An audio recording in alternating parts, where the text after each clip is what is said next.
They say experience creates connection, that similarities bounds two persons or a group together. These similarities and its understanding ranging from character and behaviors, mindsets and emotions, belief and social status, language, location, and experience itself are the keys to these connections. Now, because humans are social beings with a desire to meet and interact with the next person, these similarities and its most appropriate understanding on display are like gold coins. And at any point a person perceives the next person to be, have, or understand their interest similarities, or even aspiring similarities, they then fit in so much so, just like a chameleon. No one has the experience. It's all our first time here on earth, so keep in mind that yays, lovers, and glasses of wine, these are the things that should never be counted. Hey you, I'm your host, Viva, a girl who's stuck with fiction and fantasy. Welcome. This is You Could Pod, where there's only possibilities of anything you could reckon. Be chill, do your thing while listening on Spotify, Apple Podcasts, or wherever you get your podcasts. And don't forget to subscribe and click your notification buttons on, because that way I owe you everything. Here. So anytime someone says you are like a chameleon or that guy acts like a chameleon, there's always this vibe that comes with the word chameleon. Yes, I feel like the word chameleon has a vibe. It has some energy to it that's either being perceived as bad or bad. I think it's usually more negative. I don't know, somehow that came up. I don't even know how it started. But yes, it's often associated with chameleon. A person, chameleon, everybody think bad, something bad. Anyway, hey you, and welcome to another episode of You Could Board with Moa, your host, Viva. And on this episode, the title of this episode is, drumroll please, as usual, Chameleon Effect. Yes, Chameleon Effect. Yes, the word chameleon. Okay. By meaning, a chameleon is a small, slow-moving, old-world lizard. Oh my God. With a tail and a long tongue, protruding eyes that rotate independently, and a highly developed ability to change color. This is also likened to a person who changes their opinions or behavior according to the situation. Now, I know this particular word chameleon has some things about it, but I don't know, genuinely how I feel about this word is positive. I feel good about being a chameleon.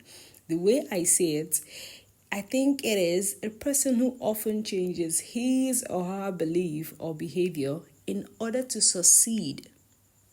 This is the way I see it. I know maybe, of course, there's definitely other ways to see it, but this is just how I perceive it. This is what I feel it should be. I feel like being a chameleon should be like a good thing. So yes, welcome to the Chameleon Effect. And on this particular episode, I am going to be dealing, of course, with the positivity. The fact that a person has to change their mindset and change their, yes, I know. I mean, even saying it, I know how it sounds like. Someone who is changing according to the weather. If it is blue, the person is blue. If it's green, the person is green. I mean, can the person actually be trusted? But the thing is, just see it in the form of survival. See it in the form of succession. See it in the form of succeeding. So when you see it in that way, that you see it, it's not so bad.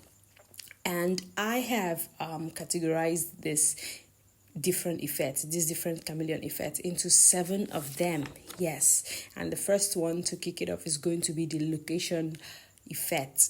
Now, the chameleon effect under this is the location effect. Now, of course, we know that every location is a combination of the rural and the urban area, right? Yes, and which is the city and the smaller cities, the big city and the smaller cities, and all that. So, one thing that happens when a person moves to a particular location, maybe they've not been before.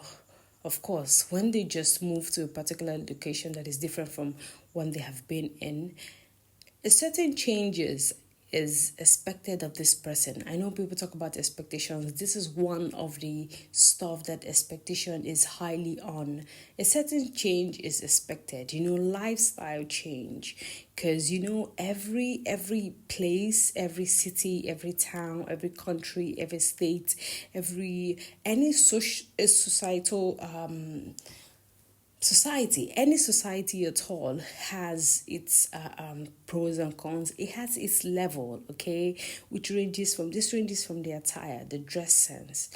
Say someone who moves into a place that is a bit hotter, you see them wear clothes that's a little bit exposed or free, or they can get enough air. And then when you stay in a very cold place, there's definitely 100% that you have to be very conservative, like you hold covered and all that, because you're trying to fight the cold. So yes, when it comes to location, part of the effects is it allows the person, whoever is in the picture, to change their lifestyle. And part of changing the person's lifestyle is definitely physical. So the attire and their dress sense changes. Now, social cues, like once you go to a particular town, once you go to a particular city, there's a place.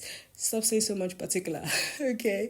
But there's a place that, if you want to be where you feel like, yes, this is where I should be, or this is whatever it is you have in mind, okay? If you have come to that particular decision that you want to be seen in such places or seen in a particular level, then you have to go to a particular place. It doesn't mean that the maybe the other places that people who are on a bigger level are not there, but it is just generally expected and accepted that this is where some type of people go to.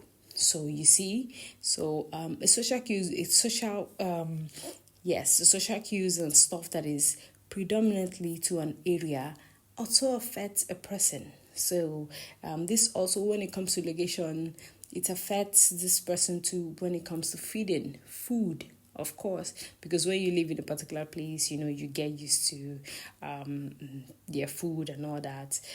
Example, it's me, okay? I've never ever had any fisherman, what's it called, stew, or fisherman soup. Yes, I've never had any fisherman soup ever until I moved to River State.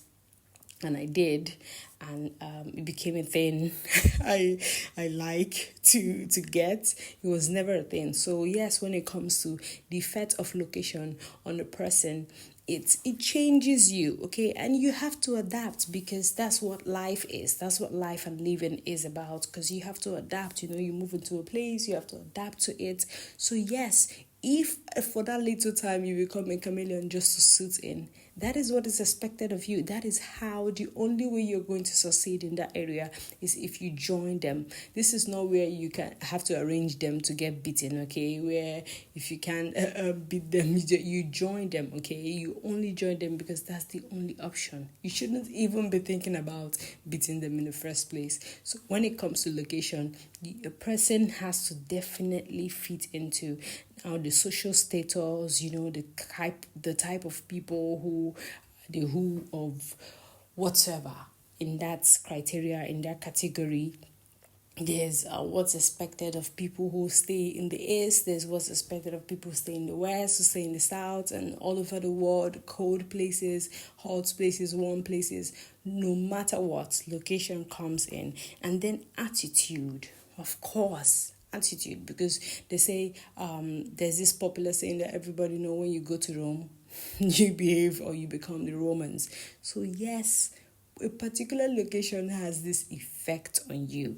It changes your attire and your dress sense. It changes your social cues, then your food, your thoughts, your attitude, the climate change because of the weather, because of the way it is, everything, it affects you. Some even move to a new place, move to a new town, new country, new city, new wherever, and they get a little bit sick at that time. They're trying to adjust. So you see, you are literally a chameleon. Every human being is a chameleon. So I don't see the reason why people have that negative connotation when it comes to calling a person a chameleon. It is because you need it.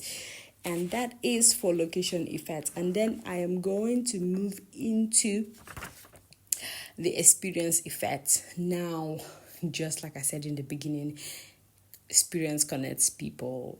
Definitely. I mean, if you have seen something just like I have seen it, I feel this bond with you. I feel like you're the only one who's going to understand. You've been there before. Now you know what it's like, right?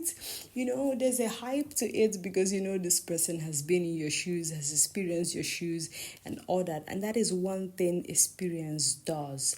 So one thing when it comes to this experience effect is it makes you a better communicator. Yes, because in different situations and different times and levels, obstacles and winnings and stagnancy or whatever that happens to a particular person, it sort of like changes the way they see the world, the way they easily. Now, for someone who is a little bit angry or who's got a temper, is going to easily flare up if someone should say something that's a bit triggering. But when a person who has this experience, who has shared this experience, who understands this person, it helps this other person to communicate better with this person. Now there is lesser possibilities of this person ever saying something that is triggering to person A. Okay, let's call them person A or person B. So person A is the whatever, you get the gist. So it will actually make it easy for B to be able to communicate with A better because he or she knows when to be loud and when to be calm and when to just listen and when to not just listen. So experience definitely helps with better communication because empathy, is almost the same thing. I feel like when it comes to the experience effect, it also matches together with the emotions effect because under the chameleon effect, experience would definitely help you be a good communicator. And one of the ways to be a good communicator is because you understand the emotions. You know that, yes, this person might have felt lonely, felt bad, felt frustrated, felt ecstatic, or felt whatever it is that you must have been able, because of the experience you've garnered, you can actually know how it feels, and feeling is emotion. So yes, experience effect and emotion effect is almost the same thing, okay? And now this particular emotion effect, I feel like it covers all, because for every time, every place, every opportunity and desire, there is an emotion that comes forth. No matter what, when a person is happy, when a person is sad, when a person is just resting, when the person is thinking that I'm not thinking anything. When you just, okay, I want to just pan out. Let me see if I can stay a second or 3 or 10 or 15 or 20 or a minute and see if I can actually not have anything on my mind and see how possible is that it feels, or it's like there is still an emotion that goes through even when you're trying to black out. And this is one thing I don't know how to do. You see that stuff where people say, I just stay in there, I can't think of anything. Okay, maybe just look at the ceiling and think of nothing. I'm either thinking of the ceiling or I'm thinking about the fact that I shouldn't think of anything. I mean, I don't know. Maybe there are some people who have better brains or more enhanced brains, I don't know, to do that. But it's almost impossible for me to do. So yes, when it comes to emotion effects in the chameleon effects territory, this one covers everything. because when things are going well, you feel a certain way. When things are not going well, you feel a certain way. When things are just there, you feel a certain way. There is always an emotion. And if there is someone who understands that emotion, who knows what it feels like, who knows that when you're frustrated, there's a likelihood that you're going to freak out, or you're just going to go silent, or you're going to go crazy. If there is a person who somehow understands that, or tends to have the ability to want to understand it, to say, okay, maybe this is what happens, they are so down to earth enough that they care so much to want to know how it happens, the connection is instantly built. Like, without anything, the connection is built. So experience and emotion is a particular effect. These are the two types of effects that can make a person fit in so much so. Now imagine, because our lives is filled with experiences, okay? Like from the time you were born, we start gathering experiences. First time to walk, first time to talk, first time to cry, first time to fall, first time to get a tooth, first time to have walked out, first time to have gone out, first time to eat a biscuit, first time to drink water, drink a juice, or drink a particular thing. We are just different experiences walking around. We're just accumulating and sourcing for different experiences, right from being a child to being an adult to be married to be whatever it is you are. Is just series, endless, countless number of experiences brimming around. That's it. And now imagine someone who can actually hold off all those experiences, understand those experiences so much that maybe during conversational or any sort of interaction with the next person makes this other person understand that I am cool. Like, I understand you 100%. I may have not had the same experience with you, but I get it. Or I actually did have one just as similar to this. Their connection is instantly sealed, okay? It doesn't even matter what their relationship is, business or pleasure or whatsoever. Their connection is instantly sealed. So when it comes to that chameleon effect, it's very effective. I mean, guys, if you've been called a chameleon, take that as a compliment. Because when it comes to location, it changes you. Comes to experience, it changes you. When it comes to emotions, it changes you. And the next one I want to go into, of course, is the belief effect. Now, this particular effect, I find it a little bit I don't want to say uncomfortable, because that's not actually the word to use, but I don't really know what the word is. Something close to, or maybe a little bit further from uncomfortable when it comes to talking about belief. Because I don't know, I just have this idea that, religion is something that divides people. It is very passionate. It's like faith is hope. It's like a big idea, so people take it very serious. But when it comes to this particular chameleon effect, this one is one that, like, this one is already running an operation way before we came in. When it comes to this belief effect, is a belief that is already grounded way before we came into existence. Unlike experience where we have to be born and then we start to gather experience and gather emotions, or like the location part where we have to move to a certain place to actually get that effect.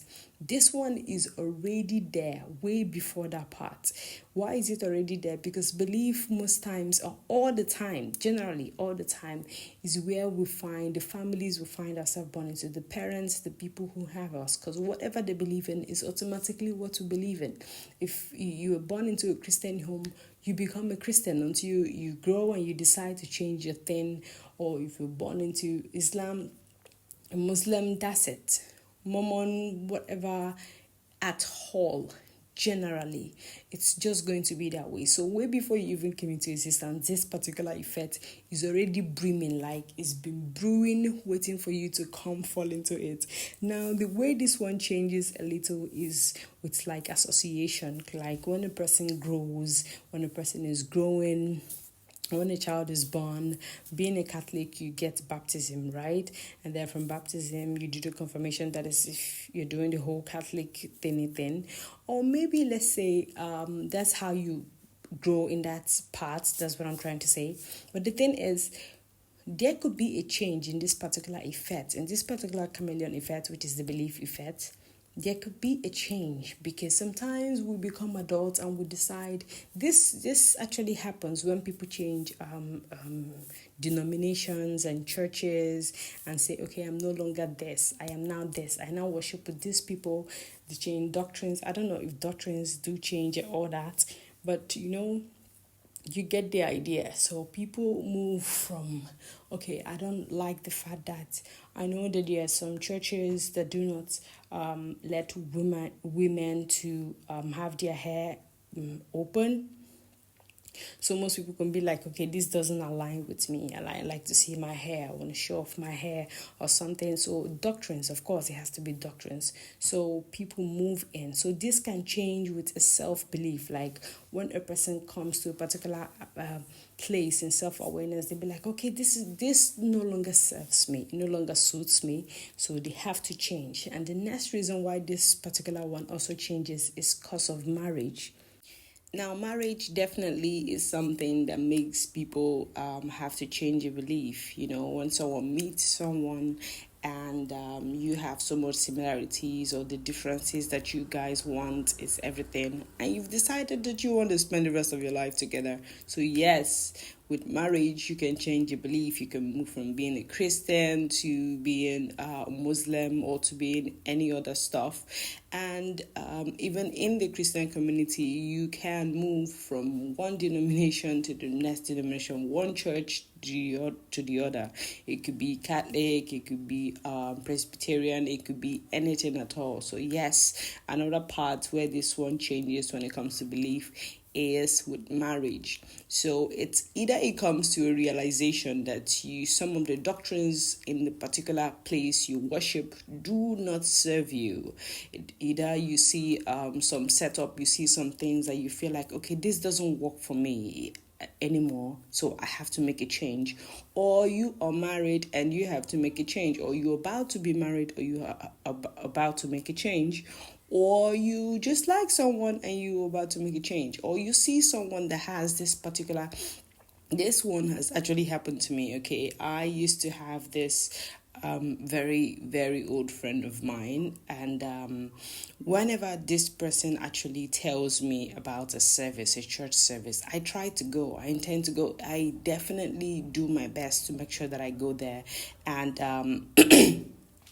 I go because she's good, okay? She is, her lifestyle, her everything, it's not just in the mouth, it's not just being all that. So it's someone I definitely appreciate. So in cases like this, there is a possibility that someone could say, oh, maybe because of this lifestyle, because of these similarities, because of these things that I have seen, or the aspiring similarities, like I said in the beginning, this person just wants to move into the next thing. So yes, when it comes to belief, it changes with time.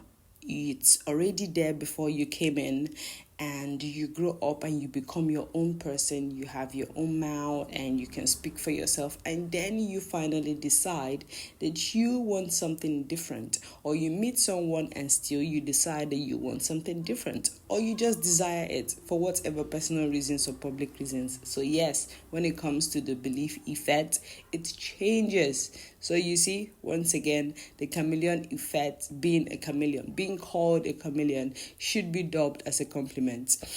And onto the next one is the language effect. Oh yes, now this is like very quiet, because for me, I don't know if I have to say this is like the funniest. This is like the most fun of all the effects when it comes to the chameleon effect. This is like the most fun. Now, I believe that when it comes to the language effects, this of course has to do with location too, because where you are decides how you speak like, right? And or what you aspiring to. Don't forget what I say. It's either when you find someone that has the same similarities with you, that you guys fit in so much, or you find that this person has the same aspiring similarities, like the interests that you people have is the same right now, or you guys have the same aspiring interests.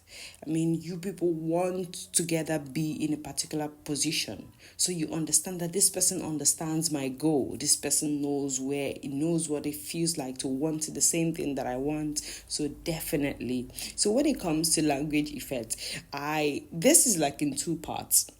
Now, the voicing, of course, which makes language, because every language is by its voice and its accent, right? So now, I think we should all know that voice includes and covers the overall quality and characteristics of an individual's speech. So, no matter how it is, your voice, your particular voice, not any other person's voice, not the very popular voice, not the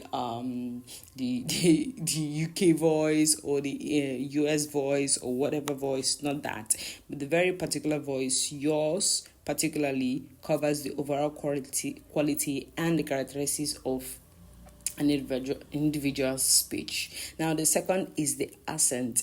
This actually refers to the way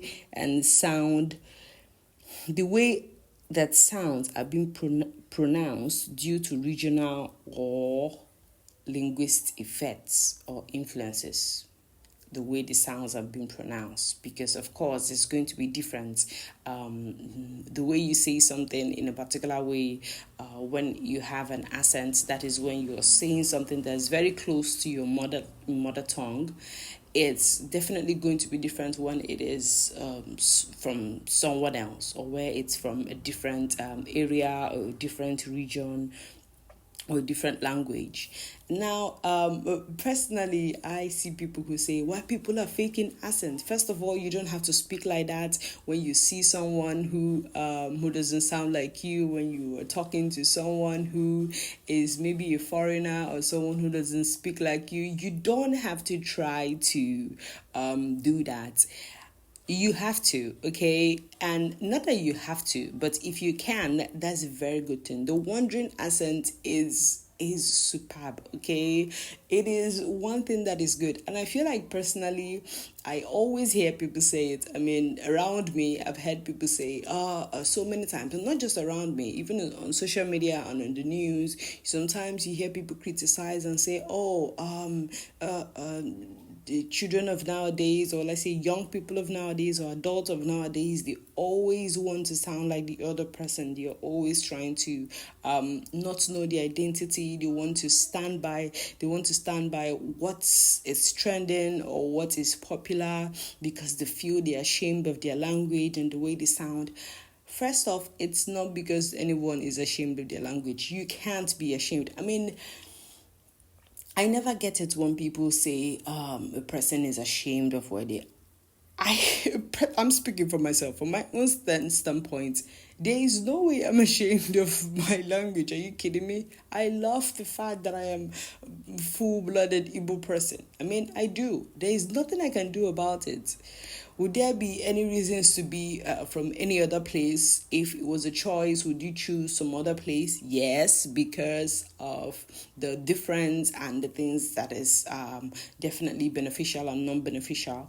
But the fact that I am here now, I like my path. I like the journey. I like the road. So the fact that you have to understand, and one thing about this particular language effect is, the best way to understand something is to sound like it. In my opinion, definitely 100%, I feel like the best way to understand something is to sound like it. If you want to learn a particular thing, if you want to learn how something sounds, we are talking about sound in here. Sound. Because when it comes to voice and accent, the quality and the characteristics of your speech, which is your voice, and the way the sounds are pronounced due to your region, your location, or your linguist influence.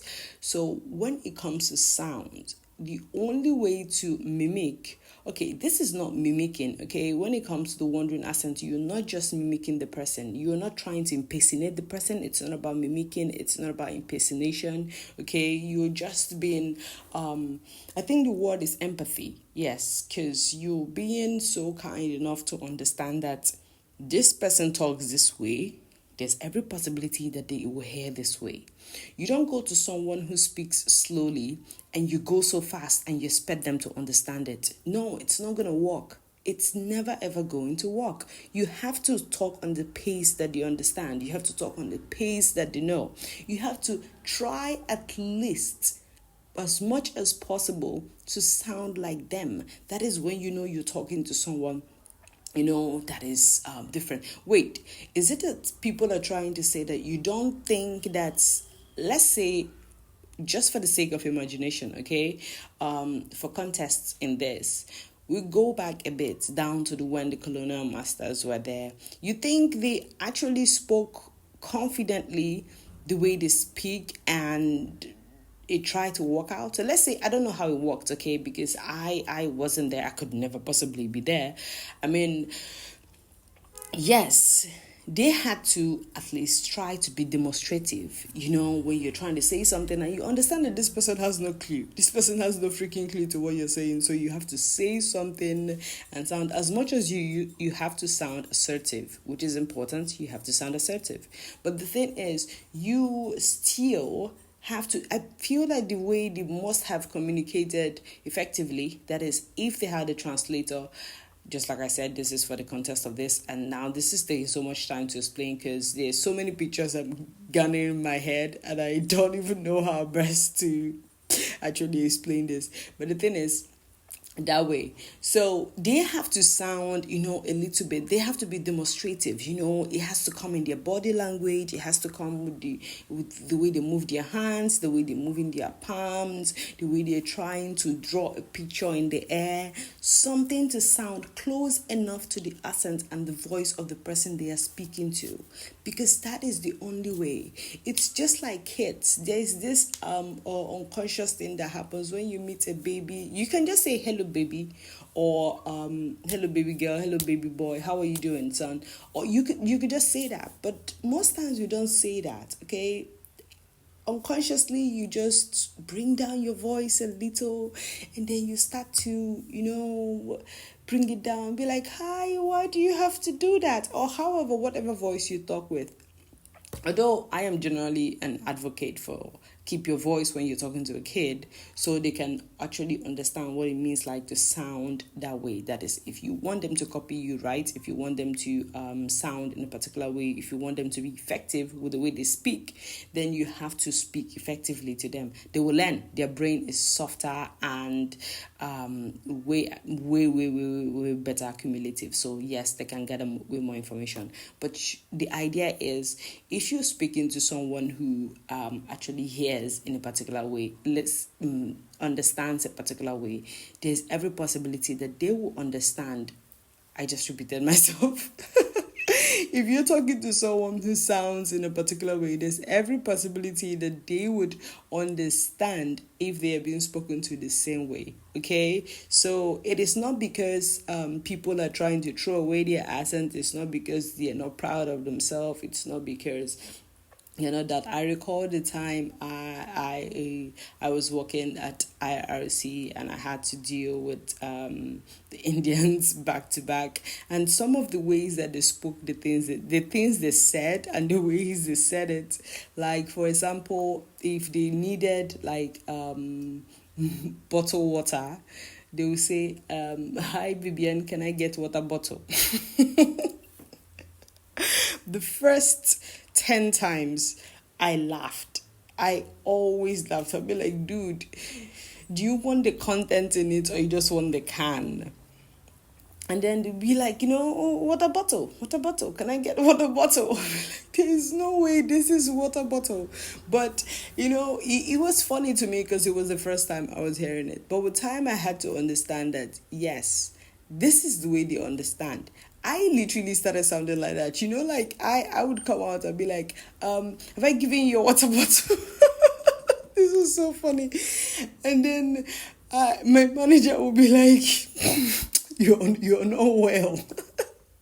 I'd be like, that's what they understand. And it was easy. And I got heavily tipped, okay? I was tipped so bad. I was tipped. There were months that I got way more than I made in my salary. How much was I making then? But I got tipped so bad because I feel like it was so easy. They felt like, okay, this person gets it. This person understands it. It's not first a mockery or because you're trying to impersonate or trying to mimic them for the sake of mockery. You're just trying to communicate effectively. And the best way to do that is just to sound like them. So yes, that part. So down to the next one is occupational effect. Occupation effect. Now, this particular effect differs from person to person. It does, and it differs from job to job. Say someone who used to, for example, be a bricklayer, has a particular experience, has, let's say, a work ethic, a job ethic, what's expected. They have this way that they execute their stuff, and they have this, of course, social, economic, and cultural and psychological understanding about their job. And say then they move from being what they are to being something else. Let's say they change jobs and they switch jobs. Let's say they were just managing that for the meantime, and then they had to move into, let's say, becoming a banker, for example, and then they become a banker. It changes. Now, this particular effect changes, just like the location effect. It changes the way the association. It changes the way they dress. It changes because, let's say, someone who worked in a public space, let's say who gave services, who offered services, they dress in a particular way, and then it happens to be that, let's say, for example, yes, let's look for a very far outright example. Let's say someone who is an engineer, who have trainings and all that, who is an engineer, but for the meantime, they do not have this job. They don't have a job in engineering, so they have to be managing to be doing something else. Maybe they're in hospitality, maybe they're in banking, maybe they're in any other shade or form of thing. And then they looked a certain way. They appeared a certain way. Their dress code and attire looked a certain way, right? And now they have to become engineers. And I imagine, with some of what I've heard, that they always wear coveralls and all that. You see that the way this person, presents themselves physically starts to change. And the way their thoughts and their mannerism, and even the way they come off to the next person changes too, because they used to be in this profession. And sometimes you hear someone while having a conversation, you'll be like, oh yes, I know a little bit about this too. I used to be this, so I think I have a background idea of what you're talking about. So I understand you quite a bit, or I understand you a little. So with this particular effect, the connection is there. You'll be like, oh my God, maybe you are in a particular job right now and you meet someone who used to be in that job, and then you guys are having a conversation and be like, yes, that happened to me years ago, that happens to me a week ago, that happened to me before I switched roles, or that happens to me, I still work there. Okay, so the occupation thing definitely still builds its own effect. It builds a choice, which is molded, because sometimes our jobs and our stuff is being molded by maybe a family, our values, our morals, our intelligence, our abilities, or our finances. Yes, occupational effects most times is molded either by family, either by values, either by morals, either by intelligence, ability, and finances. And the list continues. There has to be more. So with this, a person is either doing a particular thing or does something for a living because it's a family owned. I mean, we hear it all the time. Oh, this is a family thing. My family has always been into this, so this is what I am. And you see people who easily have a particular talent or a particular gift, or easy to do a particular thing. Why? Because they had a parent who did that, who does that, or their both parents did this, or they were shown a light. I mean, they showed them something that, led them in that particular direction. Or it could also be that their values, the person grew up and be like, okay, this is what I did, but actually this is not what I want to do. This is not exactly what I want to do. I once had that. I once had that value change. I was like, okay, this is good. This is good money, but this is not what I want to do. I mean, in the long term, this is not really what I want to do. Do I want to do this for a long time? Is how long do I do this? Okay. I mean, does this actually align with what the vision or the goal or the intentions I have for myself? No, it doesn't. So I'm going to switch it. So sometimes, yes, definitely our occupation, when it comes to this occupation effect, it changes with morals and value. Now, another one is intelligence, the brilliance of a person, the IQ of a person. Definitely a person who is way smart, who will have a different kind of job. If everything was leveled, if there was no unemployment in this country and all of that, a person who befits a role, who is smart enough to be in a role, would definitely have that job. They will have that role. They will have it in their palms just because they deserve it. Okay, so because their brains, their ability, upstairs, they can't do it. So they would choose a job depending on how good they are, on how good they serve and all that.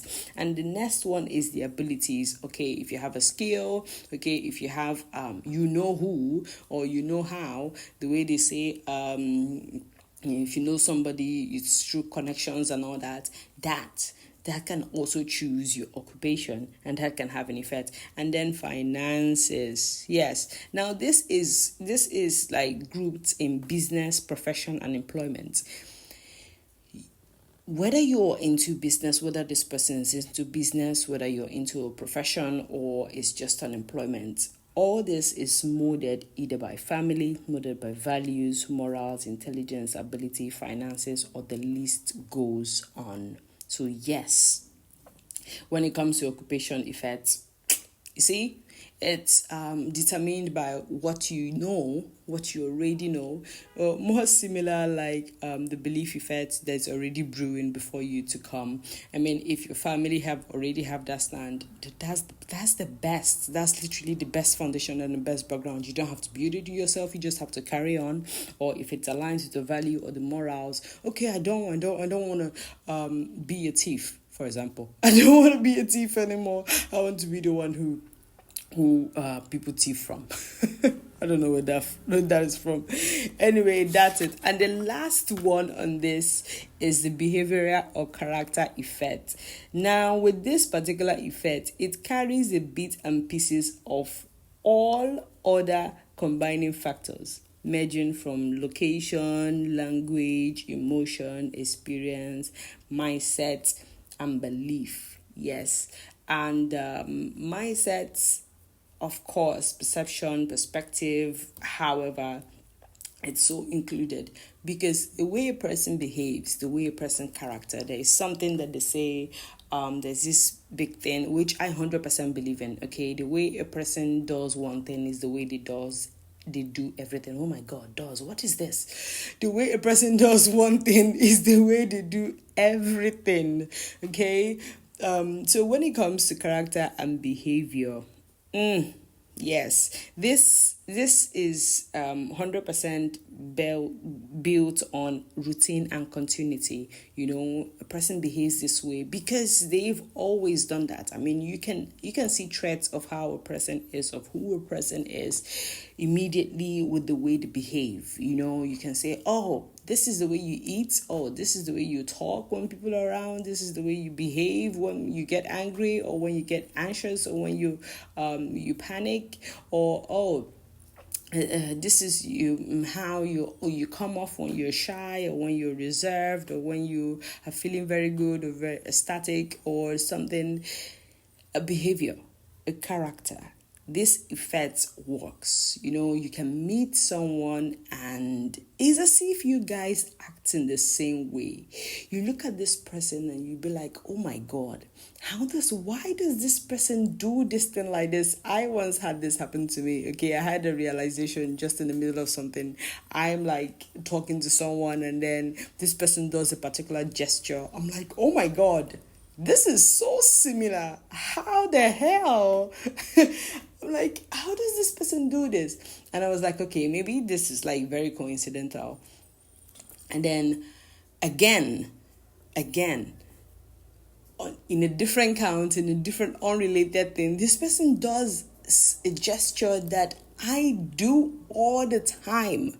Like something I unconsciously do, or maybe I consciously did, I don't know. But it's a thing. It's something I do all the time. And this person just easily did it. I was like, okay, there's similarities here, okay? There's similarities. This person can understand to a particular extent. So yes, this effect, this behavior and character effect shows off when in public, it shows off in private, it shows off with, yes, when there is 100% an interaction with the next person, and you can see that your interests are so similar. Or you see that, oh, if this person does this, there's every possibility that they will do this one too this way. When you have some thoughts in your head.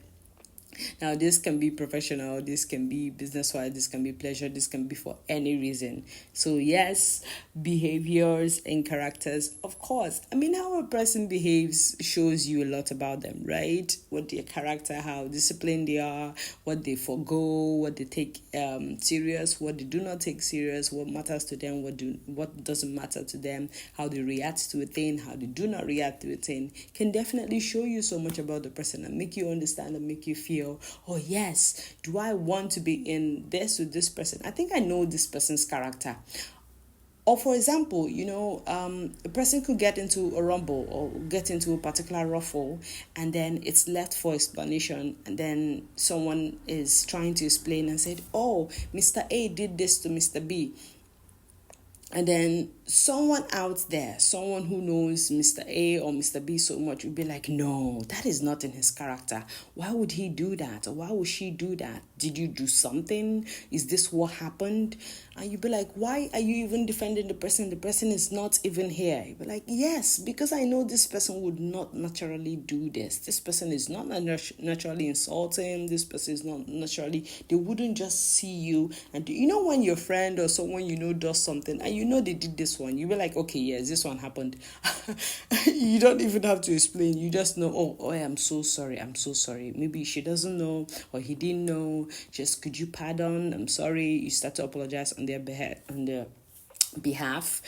Or it is definitely something you hear, you be like, no, this person would never do something like that. I've known them for quite some time. They don't roll that way. It's not who they are. So, of course, when it comes to behavior and character, this effect is definitely different. And this is the one originally it combines when you find out that this person has, or aspires to be in that your interest similarities, or you guys have the same thing. It is just like a match made in heaven. And the part, oh my God, did I forget about mindset and perception? Very important. Now, this effect, I feel like, is the president general among the nation of all the effects, okay? Because I feel like the way a person thinks, and all of this is encompassed with it's definitely inclusive with the whole effect, okay? All of this together, from belief to behavior to location to language to occupation to experience and emotion. I feel like it's all together when it comes to mindset effect, because the way a person thinks, the reason why they believe what they believe in, the reason why they think something is right and something is wrong. This has to do with the conscience. When a person thinks, oh no, this is what will happen, or when it could even be superstitious. Okay, it could even be superstitious. It could be anything at all. Someone believes that no, if you wake up in the middle of the night, if you wake up by 2 a.m. or by 3 a.m., it means a particular thing. And I have been having that because this is like what happens to me all the time. I'm usually like awake. I don't, for no reason. I am in a deep sleep, and then around 2 or 3 or so, I just wake up and I'm like, why am I awake right now? And then I try to force myself to go back to bed. And if I can't, I just immediately get involved in something, look for an activity and do something. So yes, with this mindset effect, with this particular part in the mindset effect, it's everything. The location adds to it, your belief adds to it, your emotion adds to it, your language adds to it. All of these different 7 types of chameleon effect, it's all that makes up the mindset. It's all that makes up what a person thinks, a person perspective, why they believe what they believe in, why they think this is right or this is wrong, why they support someone politically, yes, why they choose a particular religion, because it's all the mindset. They say mindset is everything. Someone who is open-minded can understand that, yes, I can let other people, because there are people who are very rigid in their ways, and there are people who also find others attractive, or feel like I can work with this guy because this person has the same mindset with me. This person believes that every thief should be stoned to death. That's my guy. Now imagine working with a guy who believes that every thief should be stoned to death. I mean, I don't know. I'm not the judge of this stuff. That's just an example. But that's it. Yes, sometimes people, most times and often, people are being connected with the mindset, with the way they think. They be like, I like the way you think. I like your mindset. I like the way you think. Because of the way you think, we are going to be cool. Because of the way you are, we are going to be friends, and it's going to work. And an instant connection is being made. Yes. So look at that. With all this effect, I hope I've been able to convince you and not confuse you. Yes, the chameleon effect. Just like a debater, Yes, so you see, when we hear chameleon effect, when you say, oh, you are like a chameleon, oh, she is like a chameleon, oh, he is like a chameleon, it's a good thing. It's not a bad thing. Dude, always take that as a compliment. Once someone says it to you, I think the first thing you should say, immediately you should just go, I'll take that as a compliment. And let them understand that is actually supposed to be a compliment and not the other way around, because it just can't be. So yes, chameleon effect. A person who often changes his or her belief or behavior in order to succeed.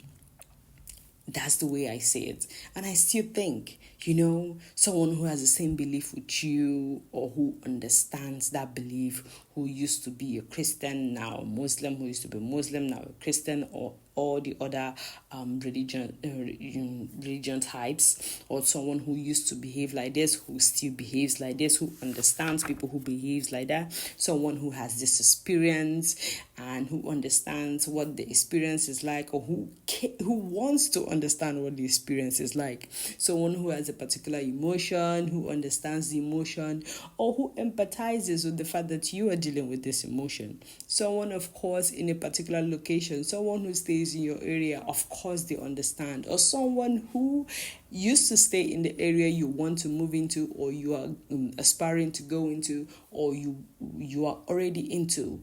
The connection is made. An occupation, oh my God, you have the same job as me, instant friends. And I see people who say, oh, your work colleagues are not your friend. Dude, you guys to chill out, okay? You can make friends from anywhere, from any walk of life. There is no labels to this stuff. It could be there, it could be from any part. So yes, with the occupational effect, this person understands, this person gets it 100%. Okay, they used to be there, they are now there, so they know what it feels like. And with language, Yes, it is okay. A wandering accent is beautiful. I really wish I had that wandering accent. As a matter of fact, I saw a clip where Rayma was talking about the fact that when he moved when he's in the UK, he sounds a particular way, and when he's in the US, he sounds a particular way. And I was like, oh my God, this is the perfect example. This is exactly what I was talking about when I was talking about the wandering accent and the language effect with the chameleon effect. So yes, of course, that is 100% a thing. Do not fret if you're being called a chameleon. It means that you are adjusting, you are changing your belief and behaviors in order to succeed. You're doing it in order to fit in, only for succession, only to be better, only to produce better. So that is it. Oh my God. Yes. And that will be that. Ooh, and don't you forget, guys, you know the way to do this stuff, right? You guys already have this information by now that it's all our first time here on earth. No one has the experience, so keep in mind that yays, lovers, and glasses of wine or shots of whiskey, of whatever it is you like to drink. These are the things that should never be counted. I'm your host, Viva, and please, I'm begging. Can you imagine that I'm begging? Of course I am. I can imagine you begging. What does that mean? Anyway, follow us on the social media handle at You Could Pod on Facebook, at You Could Pod, IG at You Could Pod, and leave your comments and leave your ideas and leave your opinion about the accent and about the effect. And most likely tell me the effect that works better for you. One you think that is quite so relative to you, and you think either it's the belief, the behavior, or the character, the mindset, the emotion, the experience, the location, occupation, or the language. Okay? And till then, I got you. I'll definitely be back. Ciao.